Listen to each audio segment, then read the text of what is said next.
If you're like most people, when you think of kangaroos and of course wallabies, you think of Australia. After all, the pouched marsupial with the massive feet are indigenous to the land down under. Or maybe, like me, it evokes childhood memories of TV shows such as Skippy the Bush Kangaroo.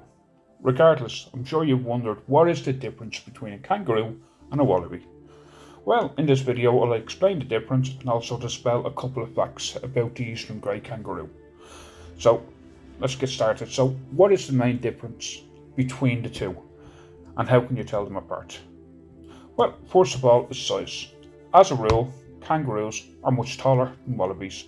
Kangaroos have a lot of length between their ankle and their knees, which makes their legs seem out of proportion with the rest of their bodies. But there's a reason for that. Their legs are built for speed, hopping in open terrain. Kangaroos can grow as tall as 8 feet, 2.4 meters, and weigh as much as 200 pounds or 90 kilograms. Wallabies, on the other hand, are more compact. They have more compact legs and are designed for agility within enclosed areas such as forestry areas. Although there are many different species of wallabies, they tend to weigh no more than 45 pounds or 20 kilograms and are rarely getting any taller than 3 feet or 1 meter, excluding their tails. For a more scientific way to tell the two animals apart, you'll have to get these guys to open their mouth and say ah. If the guys in the cop shows and TVs can use dental records to identify human individuals, why not extend the same practice to animals? That's exactly what scientists have done. So to be absolutely sure what animal you're actually dealing with, you have to compare their molars. So since the two species eat their meals in different habitats, their teeth have evolved over the years to suit the specific vegetable matter they consume. Most wallabies live in bushy forest areas, as I said, and they mostly eat grass, leaves and fruit. That means the wallaby needs flat teeth to crush and grind what they actually eat. The kangaroo, on the other hand, which lives in a more open treeless area, eats mainly leaves and grass. They've actually got curved teeth, as opposed to flat teeth to help them slice stalks of grass in their mouth. So if you can't figure out what you're actually looking at, wallaby or kangaroo, one thing I don't recommend is going over to either animal and say, hey, can I check your teeth please? Because even though they're classed as shy animals and herbivores, there is enough shorts on YouTube showing the aggression of kangaroos because they're provoked. Just remember, both animals are typically found in different areas. As I said, kangaroos in open treeless areas and wallabies in forestry areas, and kangaroos are always a lot bigger. Folks, if you're enjoying this content, please hit the like button. It will help out with the algorithm, and also hit the subscribe button. It's completely free. I'm just trying to get to 500 subscribers by the end of the year. All it'll do is just notify you of my next upcoming video. Here's top 5 facts about the eastern grey kangaroo. A male kangaroo is called a boomer, a female kangaroo is called a Jill, and a baby kangaroo is called a Joey. Hey, how you doing? There are more kangaroos in Australia than there are actually Australian people. Kangaroos can actually reach speeds of 40 miles an hour or 65 kilometers per hour hopping across open.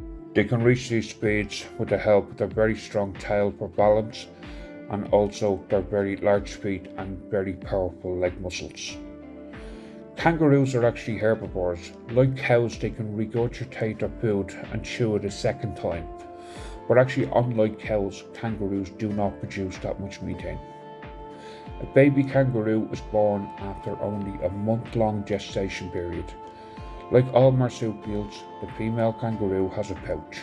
Immediately after birth, the newborn, which is born hairless, blind and under an inch in length, crawls into the pouch, where it nurses and continues to develop. The joey or baby kangaroo remains in the pouch from anywhere from up to 120 to 400 days, depending on the species. Even after leaving the pouch, it continues to feed off the mother for approximately a year and a half.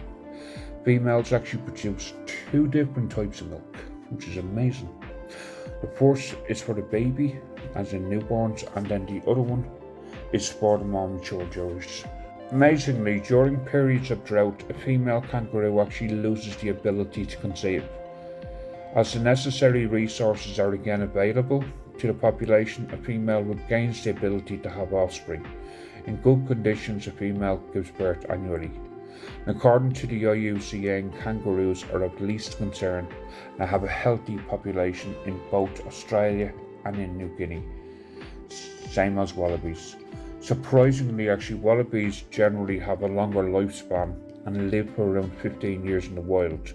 Kangaroos only have an average lifespan of about 6 years in the wild, but with proper care, both can live up to 20 years in captivity. Did you know that there's actually 28 species of kangaroos and wallabies throughout Queensland in Australia, including the rock wallabies, large kangaroos and wallabies, and the tree kangaroo, which by the way I'll be covering in a future video, so stick around for that one. Well folks, if you like this video, you might like Google's next recommendation on another Australian native, the koala bears, and why are the koala bears going extinct. Hope you enjoyed that video folks. Well, for now, thank you so much for watching. Stay safe, see you in the next one, and don't forget to subscribe. Bye for now, bye bye folks.